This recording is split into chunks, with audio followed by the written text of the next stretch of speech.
Shastri park में जन्मदिन party में गोली चलाने वाले युवक को दो साथी के साथ पुलिस ने किया गिरफ्तार। ट्विटर पर एक वीडियो हुआ था वायरल। पुलिस ने आरोपियों को भेजा सलाखों के पीछे। मामले की कर रही है जांच। यमुना पार्क के जौहरीपुर इलाके में चली गोलियों के जवाब में बरसाए गमले और पत्थर। हमलावर लोग डरकर भाग गए।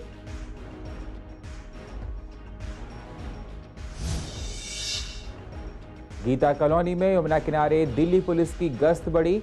गणेश जी की प्रतिमा को यमुना में विसर्जन करने पर है रोक। यमुना के किनारे बढ़ाई सुरक्षा। अस्थायी तालाबों में गणेश मूर्तियों का विसर्जन करने के लिए किया जा रहा है जागरूक।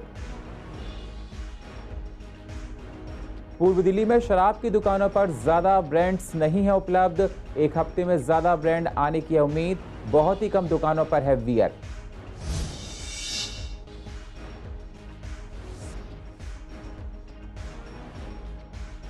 और पूर्व दिल्ली में रामलीला की तैयारियां जोरों पर। तैयार होने लगे हैं मंच। दर्शकों के बैठने के लिए किया जा रहा है इंतजाम। सुरक्षा इस बार होगी बेहद कड़ी।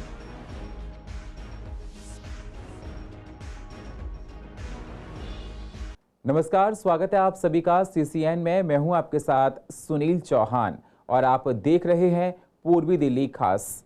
अब होते हैं रूबरू पूर्वी दिल्ली की अहम खबरों के साथ। उत्तर पूर्वी दिल्ली के शास्त्री पार्क में जन्मदिन की पार्टी में गोली चलाने वाले युवक को दो साथी के साथ पुलिस ने गिरफ्तार किया है। आरोपी का नाम मोनू, कुरैशी, विवेक और सोनी के रूप में गुरप्रसाद के रूप में हुई है। पुलिस ने इनके पास से एक पिस्टल और कार बरामद की है। पुलिस ने आरोपी को किसी गेस्ट हाउस से गिरफ्तार किया है। जिले के DCP संजय कुमार सैन ने बताया कि ट्विटर पर एक वीडियो वायरल हुआ था जिसमें 8 से 10 लोग युवक सड़क किनारे जन्मदिन का जश्न मनाते हुए नजर आए थे। इसी बीच एक युवक ने पिस्टल निकालकर गोली चला दी। जांच में पता चला कि वीडियो शास्त्री पार्क 3 सितंबर को पुलिस ने वीडियो के आधार पर पंजीकरण के आधार पर पुलिस में विवेक नाम के आरोपी की पहचान की। उसी के जन्मदिन पर जश्न शास्त्री पार्क के हनुमान मंदिर के पास मनाया जा रहा था। पार्टी में मोदी गेट के कई युवक शामिल थे।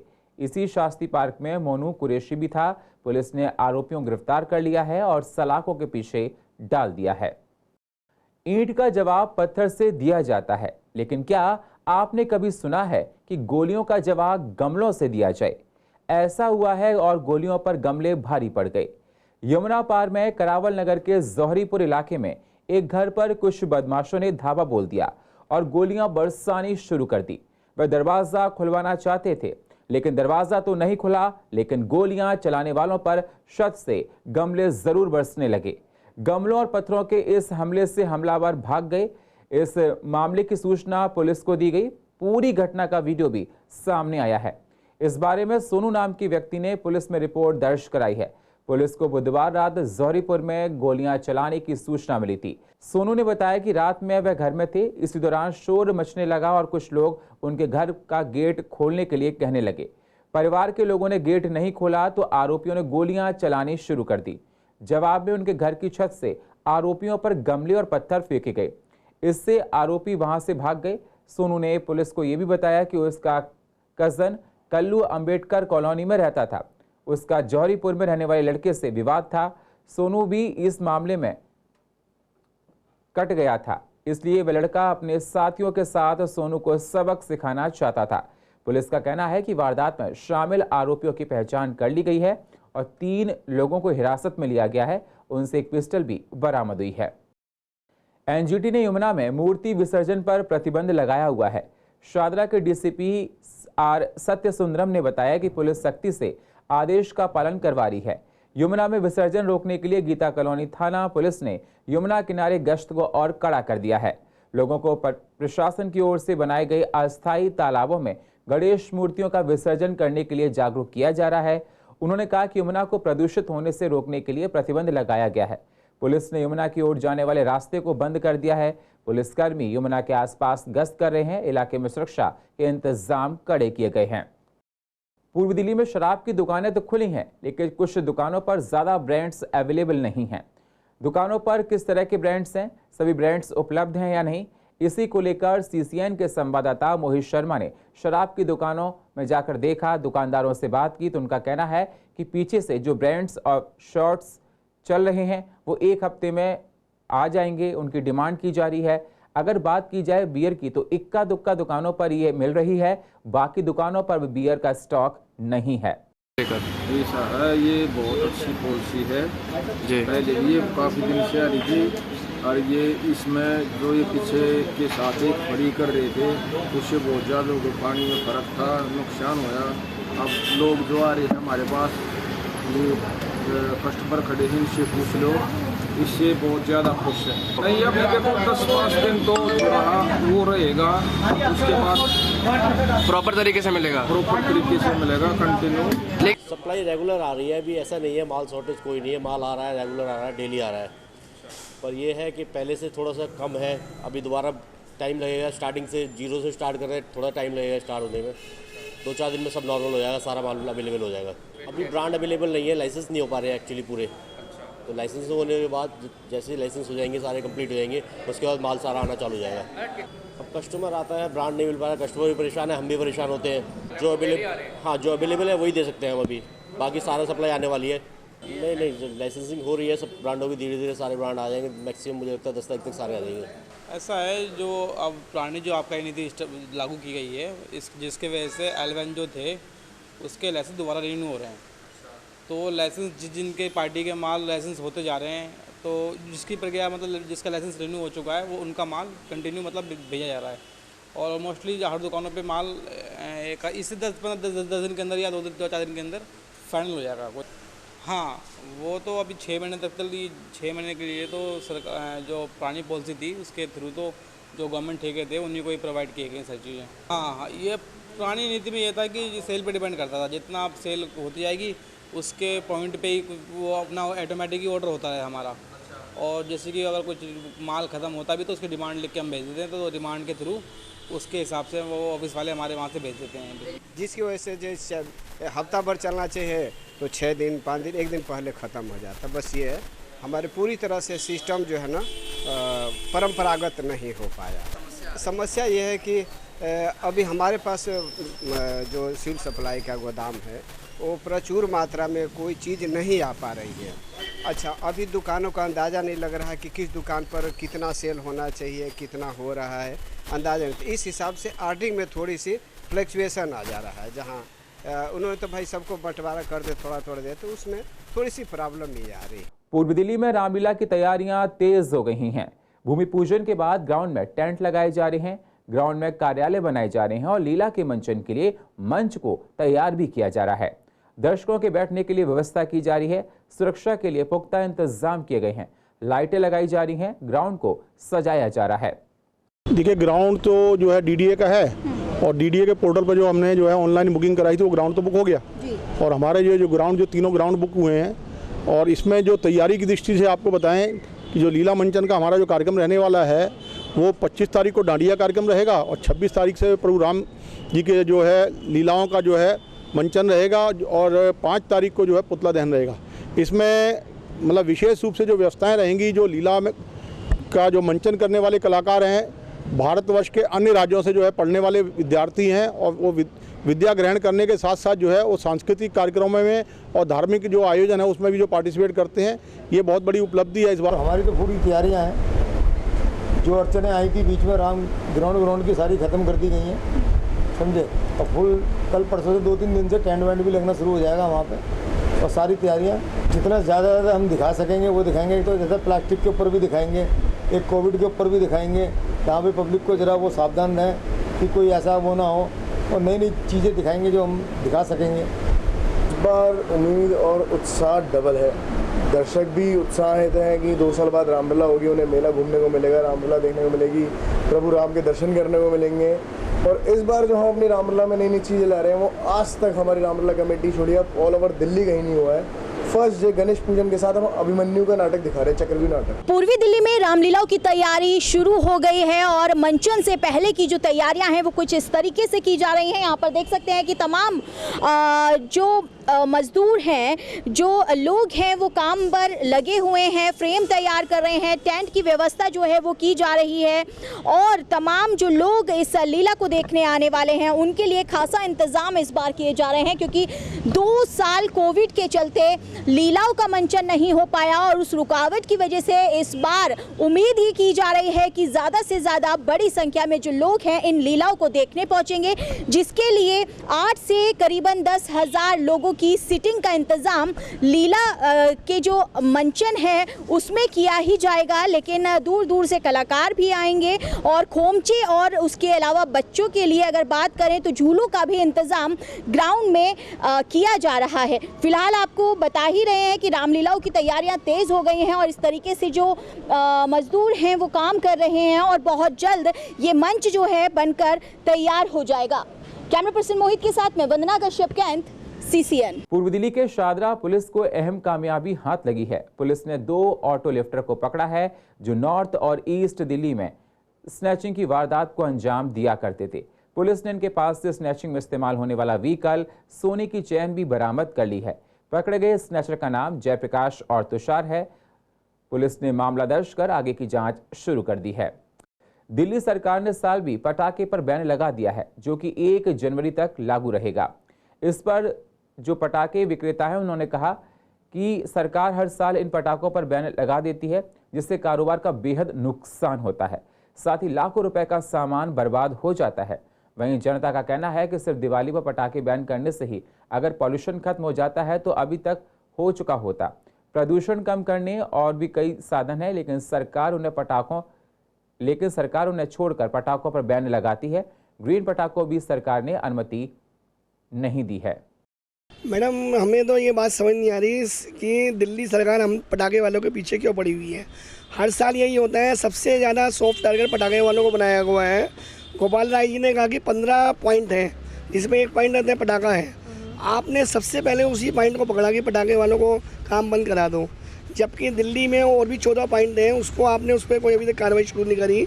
पटाखे वालों को ही आपने सीधा टारगेट कर दिया कि ये बंद करो। मैडम, हम लोग आते हैं बिल्कुल बर्बादी के कगार पे हैं। हम लोगों पे दुनिया भर का बैंकों का कर्जा, बाहर का कर्जा चढ़ गया है और अब हालत ये हो गई है कि हम लोगों को मतलब कोई कर्जा भी देने को तैयार नहीं है। पटाखों का वो जो भी सुनता है कि पटाखों का काम है वो उसको कहते हैं, वो कर देता है कि भाई हम आपको लोन नहीं देंगे, और लोगों ने हमें उधार देना बंद कर दिया। मैडम, नुकसान तो सारा ही नुकसान है। हम काम हमारा काम ये 15 दिन का काम होता है दशहरे से दिवाली तक का, उसी समय आपने वो बंद कर दिया, तो सारा नुकसान ही नुकसान है। अब माल तो हम जब ही खरीदते हैं, अभी हम कोई माल नहीं खरीदते कोई, वो तो माल जब जैसा काम चलता है, डेली माल आता है, डेली शाम को बिक जाता है, स्टॉक तो कोई करता ही नहीं है कोई। मैडम, ये देखिए, आप हम दिल्ली सरकार से ही पूछते हैं कि आप शराब को तो आप बढ़ावा दे रहे हो। शराब की आपने दिल्ली में 848 दुकानें खुलवा दी, जबकि उसमें शराब की बोतलों में साफ लिखा होता है, सिगरेट की डब्बियों में भी ये शराब के पीना स्वास्थ्य के लिए हानिकारक है और आदमी के लीवर को इफेक्ट करती है। आप शराब को तो बढ़ावा दे रहे हो, और पटाखा, जिसके आज तक हमने कोई केस नहीं सुना कि पटाखे से किसी आदमी की डेथ हुई हो या कोई यहाँ तक इंजर्ड हुआ हो, तो पटाखा के खिलाफ इतनी खिलाफत क्यों? देखो मैडम, ये बैन तो हमारी समझ से आता नहीं है, क्यों लगाया जा रहा है। ये सैकड़ों साल से प्रथा चली आई है कि हिंदुओं का पवित्र त्यौहार माना जाता है, उसके ऊपर इतना बैन हो रहा है। मैं ये समझता हूँ कि इसके ऊपर बैन क्यों रखा गया है, जबकि इससे कोई नुकसान नहीं होता, बल्कि इससे कई तरह के जो मच्छर पैदा होते हैं वही मरते हैं। हमने तो आज तक देखे नहीं किसी के दम घुटने से किसी की डेथ हुई है, कुछ हुआ हो, ऐसा हमने कभी लाइफ के अंदर नहीं सुना। ऐसे तो पोल्यूशन के बहुत सारे कारण हैं। आप पेट्रोल की गाड़ियाँ बंद करवा दो, उस पटाखों से ज़्यादा तो पैसे पूरे साल ये पेट्रोल और डीजल की गाड़ियों का होता है। मैडम, नुकसान ये होता है कि हमारा बच्चा जो है, जो छोटे बच्चे हैं, हम दिवाली मनाते थे तो हमारे पिताजी पटाखे लाते थे, पूजा करने के बाद हम पटाखे छोड़ते थे, पता चलता था कि भाई रोशनियों का त्यौहार दिवाली है। लेकिन अब जो हमारे बच्चे हैं, हम उनको क्या कर दिखाएं, कुछ भी नहीं है, सिवाय ये पॉल्यूशन का एक ढंढोरा पीट रखा है दिल्ली गवर्नमेंट ने कि एक इसको सॉफ्ट टारगेट मिला हुआ है कि भाई कुछ नहीं करना तो एक पटाखा को बैन कर दो। सुप्रीम कोर्ट के ऑर्डर से ग्रीन पटाखा बनाया, सेंट्रल गवर्नमेंट की जो PSO कंपनी, जो इनका डिपार्टमेंट है, उसने उस पटाखे को पास किया और वो कहते हैं कि ये पटाखा पॉल्यूशन रहित है, इसमें पॉल्यूशन नहीं है। फिर दिल्ली गवर्नमेंट हर बार पटाखों को बैन कर देती है। इस सिर्फ एक इजीली टारगेट। अभी आप सड़कों पे निकलिए, कितनी बसें चल रही हैं और कितनी उसकी धूल उड़ रही है, कितनी पॉल्यूशन है। अभी IIT उसका रुड़की का मैंने न्यूज़पेपर में पढ़ा था दिल्ली में कि जो सड़कों का पॉल्यूशन है, धूल मिट्टी का पॉल्यूशन है, कंस्ट्रक्शन का पॉल्यूशन है, डीजल का पॉल्यूशन है। डीजल के ट्रक चलते हैं, आप रात को जाके देखिए बॉर्डर पे क्या हाल हो रहा होता है, कोई सुनवाई नहीं है उसकी। डीजल बैन नहीं कर सकते, डीजल पे गवर्नमेंट को दुनिया भर का टैक्स मिल रहा है, सब कुछ मिल रहा है, टैक्स पटाखे पे भी मिल रहा है, लेकिन वो क्या है कि एक हम लोगों को स्पेशली टारगेट किया जा रहा है कि हम अपना कल्चर भूल जाएं। यमुना पार की कुल आबादी 40 लाख है। शादरा साउथ की गिनती सबसे घनी आबादी वाले इलाके में होती है। घनी आबादी वाला इलाका है, विकास के मामले में बहुत पिछड़ा हुआ है। जिनमें पार्क है उनमें रखरखाव ठीक से नहीं हो पा रहा है, लेकिन दिनों दिन पार्कों के हालात खराब होते जा रहे हैं। बहुत से पार्कों में देखा है घास सूख गई है, पेड़ सूख गए हैं, बैठने के लिए बेंच नहीं है प्रॉपर। बहुत सारी परेशानियां पार्क में देखी जाती है। असामाजिक तत्व भी वहां पर जमा रहते हैं। तो इनके हालात किस प्रकार से ठीक होंगे, इसी को बता रहे हैं VS Pawar ji. Shahdara north Asia का सबसे बड़ा डेंस पॉपुलेटेड एरिया है। 1 दर्जन से ज़्यादा कॉलोनियाँ हैं, वार्ड्स हैं, जहाँ पर नागरिक सुविधाओं, पार्क, सीवर, इन सब की समस्या है। नॉर्थ जोन में 800 के करीब पार्क हैं, जो DDA द्वारा बसाई गई कॉलोनियाँ हैं, रिसेटलमेंट कॉलोनियाँ हैं, जैसे दलसा गार्डन, यमुना विहार, सीमापुरी, सुंदर नगरी, मानसरोवर पार्क। इन कॉलोनी में डेवलप पार्क हैं, जहां पर EDMC द्वारा और निगम द्वारा माली, पानी की व्यवस्था, बिजली की व्यवस्था और पैदल पथ की व्यवस्था सब की गई हैं। लेकिन चूंकि जो 12-13 वार्ड करीब जहां पर पार्कों का अभाव है, सड़क के किनारे और सड़क के पेडेस्ट्रियन के ऊपर गमले रख करके वहां पर पर्यावरण को शुद्ध निगम कर रहा है। लेकिन इन कॉलोनियों में चूँकि विकास समुचित ढंग से न होने के कारण से यहाँ पर ये सुविधाएं मुहैया नहीं करा पाई हैं। भागीरथी सामाजिक सांस्कृतिक मंच के तत्वाधान में भागीरथी सम्मान समारोह का आयोजन किया गया। इस सम्मान समारोह में देश के गिनी चुनी प्रतिभाओं को शिक्षा, चिकित्सा, पत्रकारिता, साहित्य सृजन और समाज सेवा में सक्रिय योगदान के लिए सम्मानित किया गया। कार्यक्रम की अध्यक्षता पूर्व सांसद जयप्रकाश अग्रवाल ने की। इस समारोह में पूर्व दिल्ली के गगन बिहार की सुरभि भारद्वाज को शिक्षा, सांस्कृतिक और समाज सेवा में सक्रिय योगदान के लिए सम्मानित किया गया है। पूर्व सांसद जयप्रकाश अग्रवाल ने कहा, संस्था पिछले कई सालों से सराहनीय काम कर रही है। पूर्व दिल्ली के खुरेजी के समीर नाम के लड़के को इंदिरापुरम पुलिस ने उसके दोस्तों के साथ वीरवार को पकड़ा, जिसकी इंफॉर्मेशन परिवार वालों को दी गई। परिवार वालों का कहना है कि पुलिस कभी समीर पर चोरी का इल्जाम लगा रही है तो कभी मारपीट का। समीर की हालत बहुत नाजुक है, वो गाजियाबाद के यशोदा हॉस्पिटल में वेंटिलेटर सपोर्ट पर हैं। परिवार वाले अस्पताल के बाहर इकट्ठे हैं। परिवार वालों का कहना है कि इंदिरापुरम पुलिस जवाब देने से घबरा रही है। समीर 10:10 पे एडमिट करा पुलिस ने, और पुलिस का कहना धड़कन चल रही है और वेंटिलेटर पे। कल पकड़ा है 6 बजे। कितने लोगों को पकड़ा था? 2 जनों को पकड़ा था। अच्छा, पता लग पाया किस वजह से पकड़ा है? पता ही नहीं चल पाया। कभी कोई चोरी का बता रहा है, कभी कोई लड़ाई का बता रहा है, कभी कुछ बता रहा है। पुलिस ने क्लियर ही नहीं करा किस चीज़ के ऊपर है। पुलिस ने, हम गए थे वहाँ खाना देने, तो पुलिस ने भेजा हमें कि तुम्हारा वहाँ पर शख्स एडमिट है, वहाँ चले जाओ। लोगों की सहूलियत के लिए फुट ओवर ब्रिज बनाए जाते हैं, जिससे लोग सड़क को बीच सड़क से पार ना करें और फुट ओवर का इस्तेमाल करें।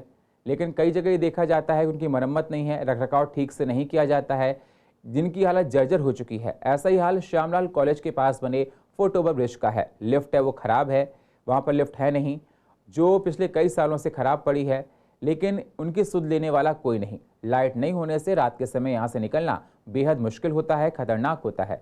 वहीं लिफ्ट खराब होने से महिलाओं, बुजुर्गों और दिव्यांगजनों को काफ़ी मुश्किलें उठानी पड़ती हैं। इलाके के लोगों का कहना है कि हम कई बार इसकी शिकायतें प्रशासन से कर चुके हैं, लेकिन कोई सुनवाई इस पर नहीं हुई है। दिक्कत तो सारी है, जब कोई आना ना जाना, शुरू से ये ठीक ही काम है। लिफ्ट की दिक्कत ज़्यादा अब तो फिलहाल। इस पर लाइट लगाने आए हैं, जो कि ऑलरेडी स्पेशल लाइट इसमें किए लोग तोड़ के लेके चला जा चुका है। कितना टाइम पहले फुट ओवर बनाया गया था? ये फुट ओवर ब्रिज बने हो गए मेरे हिसाब से 4-5 साल हो गए ना। लाइट थी, लाइट उखाड़ ले जाते हैं, जितने बार लगाओ उतने बार लाइट तोड़ के लेकर चले जाते हैं। चोरी कर जाते हैं। हाँ यहाँ पे ऐसे ही है, केबल डाल दो केबल काट के ले चले जाएंगे। अच्छा। इसमें क्या लोग का यही हाल। अब यहाँ पे कोई इंक्वायरी भी ना आए, ना देखने के लिए, ना क्या है, ना कुछ है। ये शादरा फ्लाईओवर है, श्यामला कॉलेज के सामने टच करता है। बच्चे स्कूल के चढ़ते बढ़ते, लिफ्ट खराब है, उसके अंदर ही लैट्रिन बाथरूम कर रहे हैं सब लोग। या तो इसे बंद कर दे, इसमें गलत काम ये कम से जब से चालू हुआ है, जब से चालू हुआ है ये पुल, जब से खराबी पड़ी है। कॉलेज के बच्चे भी आते हैं, लड़की बेचारी आती हैं रात को जो क्रॉस करती है। कुछ ऐसे बंदे हैं जो जो रात को दारू पी जाती है पुल के ऊपर ही। यहाँ कोई नहीं तो सुविधा है, नहीं तो लाइट है, नहीं तो और कुछ है। कोई भी रात के बाद अंधेरे में लड़की जाती है डर के जाती है, कैसे जाऊँ नहीं जाऊँ, इधर से लेके उधर निकलते हैं मैडम जी। अब वो सही होता है तो उसमें कोई गलत काम है, उससे सही है नहीं, या तो बंद या तो सही करें उसे लिफ्ट में। दिक्कत होती है और यहाँ पे जब बारिश होती है पानी भी रुक जाता है। तो देखिए आप भी देख सकते हैं यहाँ पे मतलब जंग लग रहा है तो कितना चले। राइटिंग तो मैंने तो दिन में यूज़ किया जाता है, रात में तो यूज़ किया नहीं है। अच्छा, लिफ्ट ना होने से परेशानी कितनी होती है लोगों को इस्तेमाल करते हैं? अब आप ही मतलब बुजुर्ग कोई आता जाता है उसको प्रॉब्लम होती है कि कोई विकलांग हो गया उसको जीने चढ़ने में प्रॉब्लम होती है कि नहीं लाइट वगैरह नहीं रहती लाइट में यहाँ पर नहीं। लिफ्ट भी हाँ ख़राब पड़ी है यहाँ की, वो भी सही होनी चाहिए वो भी। और पूर्वी दिल्ली की अधिक जानकारी के लिए आप YouTube पर जाकर CCN लाइव को सब्सक्राइब करें और फ्रेश अपडेट लेते रहें। और फिलहाल पूर्वी दिल्ली खास में इतना ही। बाकी खबरों के लिए आप बने रहिए CCN के साथ। तब तक के लिए नमस्कार।